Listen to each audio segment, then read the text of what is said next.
The leaders, thank you for your love and support. I appreciate you all.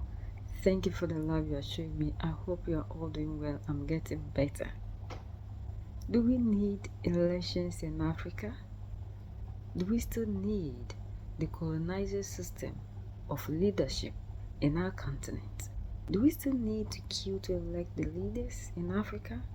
Our brother Bazi openly told us that we don't need elections anymore in Africa, in Burkina, in Niger, and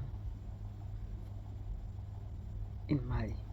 According to him, these are imperialist system of governance that is not helping us but rather to keep us poor. Look at the leaders that we elect under these systems. Whenever they are sick, they travel out of the continent for healthcare. They don't care about what happens. The basic necessities and the things that they need to put in place to help you and I, they make sure they don't do that. We are treated less in our countries because they claim they give us extra modern things, but these people do not remain in the continent to have these extra modern things that they give to us. But I look at the leaders that we have under this revolution. They have made sure that they change everything in their respective countries. They don't fall sick and travel out. They don't go to Paris for any fancy whatever meetings and what. Everything is done within the country, and they are making sure they change the narrative to help their people. So, do we still need to have elections? Do we still need democracy to choose the leaders? Africa did not have elections, but Africa was working. It was said that the Baccalaureate of Humanity spoke of elections. People were chosen based on the values embodied. And I showed that we did not have a constitution. They were the ones who created a condition to give us. I also gave examples from within how we must elect people who are not morally representative and who wreck society in every way. When you steal from a hospital, you divert it to a hospital and the hospital is not able to function. All the patients who cannot be treated die every day. Who is the cause? Because now you are a politician in the ranks appointed somewhere. You take a plane, you go to Spain, that's where you go to get treatment. Since the revolution, all the leaders have to get treatment in internal hospitals. That's how it should be. We shouldn't ask such disparate questions, such as, if it's stupid, how should we lock him up there? We should find an air-conditioned villa, and then those who stole the chickens are the ones who are going to be crammed into big prisons. But now, when I'm putting a house, there's no ventilation. Start calling to say, tomorrow, put a ventilator on. When you're a leader, you put a ventilator there. It's when you're a leader that you have to adjust them. So that's why I also say, we have to listen to the speeches of heads of state between the lines. Because imperialism here is not there. We say, France, France, France, it's all of them, right?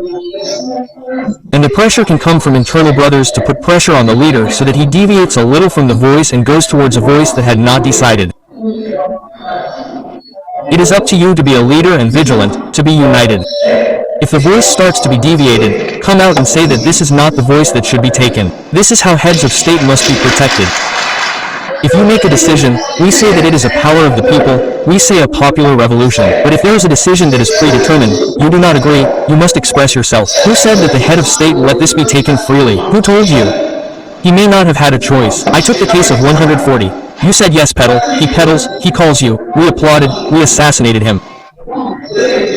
So when a decision is made, the way it is accepted, the way people react, should allow the head of state to say that he is safe because his people are not sleeping. Otherwise, why? In principle, I would have even liked a special tribunal to be set up at this stage from 1960 until today. All those who have run the country, who are politicians and others, if you want to show that you are fair, go and see how much you stole, pay it back and then ask the people for forgiveness. If the people agree, you stick your head out. That was supposed to be done. It is not done by elections. People who have a foothold in the country, to keep it, always make billions. They are telling people. Unfortunately, among the youth, I repeat among the youth, they have produced pieces that are more serious, with crooked teeth that are sitting and waiting. Go ahead and talk about lessons. These are the same rotten individuals that we're going to put in charge of, and you're going to go back to poverty. Let's tell each other the truth, okay? Why do we talk like this? We talk like this because we said it. Repeat it. We're not ready for a nominal position. We're not ready for a salary because we've already sacrificed before we got where we are. If it was money or equipment that we were looking for, we wouldn't even be in the country. I told someone in 2013, I always use this example to show young people that sacrifice awaits us. We wrote a text where we needed 6 people to join. We wrote the text, I was one of the 6. And the conditions of the scholarship, they were to go to Canada with your entire family. You go to Canada with your entire family. And we tell the state, the worker who is admitted to the text here, you sign a text to say if he is interested, and if he does not want to, he returns to where he was, you reintegrate him. And when I was writing the Zinda text, the one who knows Traore Bure explained, you have to ask him who signed the note on behalf of the state because I was among the 6 admired. We went to the Canadian embassy. Mrs. Nepier, who was there, maybe she is retired now, she received us. When we were filling out the paperwork, I said, I have a problem. He said, oh really? What is it? Quote, he said, but in 2006 we held a Congress. I was elected Deputy National Secretary General of the CGTB, and those who elected me, there were respectable elderly people. That's the trust they placed in me. But I didn't know that after the text, we had to move quickly. The Congress is being prepared in November. We'll be here in September. If we want to move quickly, call the person who's first on the waiting list, because if we have to do a review, I don't want those old people who trusted me to come and say that Basil isn't here, he's abroad on a scholarship. The 5 of them looked at me and asked, am I crazy? I said, well, I don't think I'm crazy, but it's a question of education and values. Mrs. Neb said, okay, we'll call you back. When she contacted me again, she said that you were leaving on December 5, 2013, and when the 5th approached the Congress, it was from November 27 to 30, 2013. I had prepared all my luggage, I informed the family, we prepared our plane tickets, everything was ready. And on Saturday, November 30th, 2013, the elections began. All the soaps that you all know, he stands up, he says, well, he is no longer a candidate because he has been there for 25 years, he needs to be replaced. We asked for a candidate 3 times, there were none. We asked for a proposal because our record had already been validated. It was a Comrade Bar Mamadou who stood up and said he proposed Bassamon Bazer. I am sitting with my bag and my scholarship papers inside. There are the photos here, I can show them to you right away. When I was given the job, they asked for another proposal, there weren't 3 times there, so it's just me. He was there, we said, okay, give him the microphone. I took the microphone, I took the corkage papers of the whole family and myself, and I told them right away. I remember something Nelson Mandela said, who said that in life, people compare themselves to each other in terms of the number of cars they have. That's good, but that's not what it means to be a man. They compare themselves to each other in terms of the number of cars they have. That's not what it means to be a man. They compare themselves to each other in terms of the number of bank accounts they have. That's not what it means to be a man. For Nelson Mandela, being a man is when you find yourself at a roundabout where your personal interest intersects with the collective interest, and you have the necessary quality education and the courage to put your personal interest aside to serve the collective interest.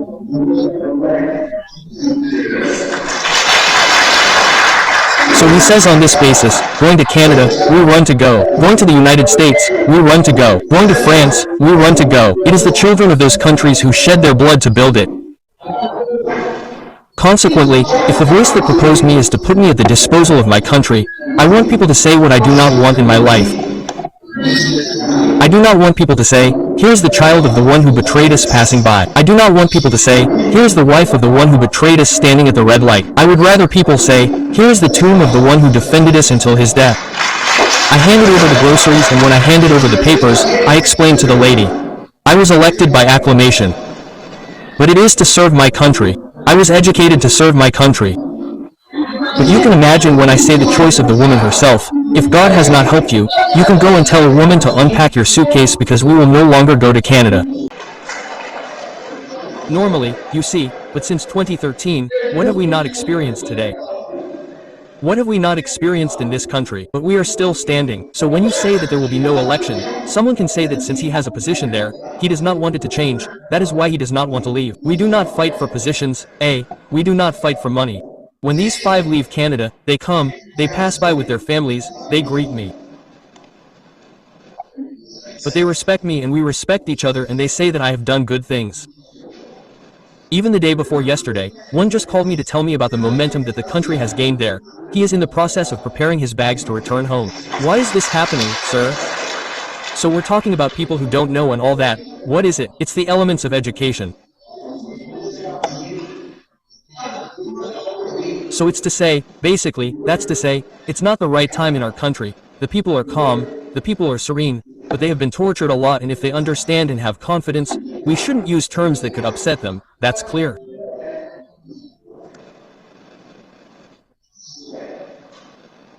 And we said, even those who are named here, we had to look between the lines of the morality investigations. Who is the person concerned? Not to name someone, he's moving the pots and pans a bit. They're behind him, wink, wink, wink. What's that? Conduct morality investigations. If he has to, he'll just pay. That's what we're saying. If we hold on and someone doesn't like it, but the people themselves don't understand. You don't know that an appointment can be punitive when you are morally seated and you pray to God, the members of the ancestors, that when you are appointed, you must complete the mission without betraying, without falling and have positive results. It's lack of sleep. Which means that at some point, when we even say, okay, we've released you or we've removed you from the post, it's a liberation. This is someone who is looking for houses, who is looking for money, who is looking for something else. He will indeed bring the mother, she is in a miniskirt, the mother is in her underwear. What advice do you give? You have to say, okay, madam, I'm the one who called you, but that's fine. You can continue, you can go and talk to someone's wife, there, in her underwear. So, there's a problem. She's very well dressed, respectable, and knows her place. That's it. Our mothers don't come and carry things, because people have reprehensible appetites to come and gather our children. How can I go and sit and watch my own daughter, the one who has my daughter naked there? I had already been sent a correspondence. I think that's the right way. We're going to go in this direction and we're going to stay calm, right? Here they are sitting down, it's okay. Here we go, even find out, this is the customary question that the elder said.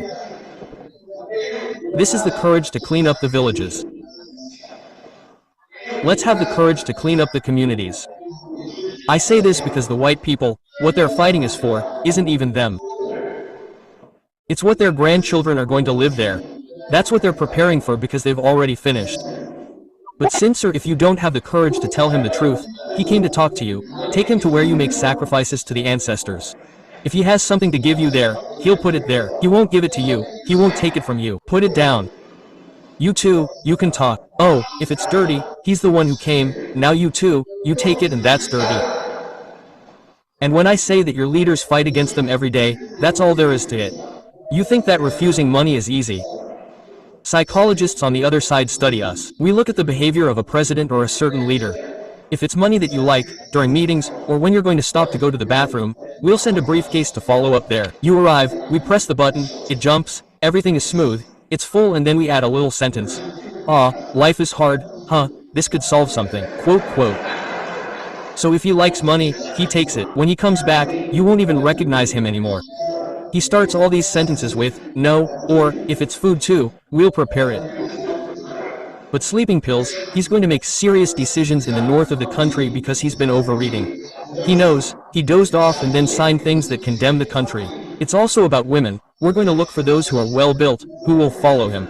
We're going to tickle his ears in hotels. He's going to tell all that as a leader. So the question of education allows us to answer many questions or has allowed us to answer many questions, and I think that in order to evolve the question of the seat of the commission since the commission was created, the vice president can say it. I told anyone who wants to listen that the National Commission is not an office mission, it's a field mission. Not people in this office looking for a ride, in vehicles. I want the means to go to the province that we had planned there, the village, any village where they say they want to receive us, we have to go there. It's our job, it's not to wander around town. So if they give us the means, we're ready. 24 hours is 24. Anyway, it's not for nothing when we told people to recruit FDP there. I too was filled. I didn't plan to say national FDP. These are leaders that are always making sure that they involve their people in anything that they are doing in their countries. We've seen that, and before They do anything, they inform them, they carry their people alongside with them. They are very truthful to them. Unlike us in a democratically elected, that they always lie to us. When they are in opposition, they say, this is a state of emergency affair. When I am given the power and I come, I am going to do it. And when they come, they keep quiet. And now the same situation getting worse. It's no longer an emergency. This is the narrative Africans we are into. This is what we have found ourselves into under the system called democracy. Because under the watch of these leaders, we are seeing things destroying. And we, the youth, are also helping because we claim we are party A, party B. So whichever party you support or you like is in power and is doing nothing and destroying things, you find us coming out to defend. We are seeing our leaders traveling out of the continent day in, day out, seeking medical care, yet we have hospitals. These same people do not drink the water that we have here. They import water, yet we are still here supporting them. It is our responsibility to fight against injustice. We need to put the nation first. Like he's saying, what we need is kind of system and leaders for. Leaders that will claim they have given you something, yet they cannot use it. They see themselves to be above what they have given to you. Look at Mali, Niger, and Burkina Faso. Have we ever heard that any of them traveled out of these countries to seek medical care? They use what they have. What every citizen in their country will use is what they are using. And that is why they are fighting to make things better. But our politicians claim they are doing things better, yet anything that is on our soil, they do not participate in it. They don't use it. It is meant for you, the ordinary, because this is how they always call us, ordinary people. We need leaders that will think about us, that will change the narrative, that will be Africans. Leaders that will carry the values, that will support and fight to protect the continent, and not leaders that are here just to make money, because politics is now a game. And anybody that enters into it and gets a position becomes the richest person overnight.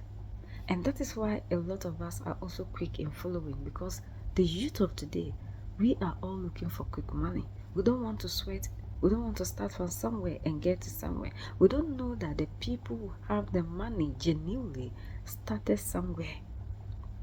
And they have successful stories as to how they began and how they got there.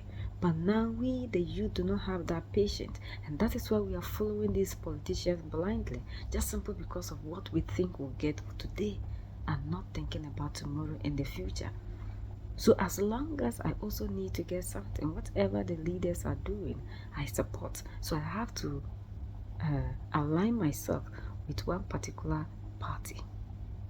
That is why we are not able to fight for the betterment of this continent, for a change in our respective countries, because we have allowed ourselves to be corrupt. So now the youth, we are more corrupt than these leaders, and that is the reason to which they are taking advantage and they are doing all that they are doing to us. Why won't we hold our leaders accountable and make sure they use the resources that they claim they have given to us? Why is it that even their children do not attend the schools that we attend, yet they claim they are giving us better education? Their children are not in the same classrooms with us. They are outside of their countries studying. If it is good, why are they not participating? They've given us things for free, yet their children are taken somewhere and they are paying. If that free thing is good, do you think these people will not also have it? We don't need elections in Africa. We don't need democracy in Africa. Under that system, Africa is destroying. It's a system that was given to us by our oppressors, and this system is working in favor of them against us. But they have created a narrative and made sure that they taught us in school to love it.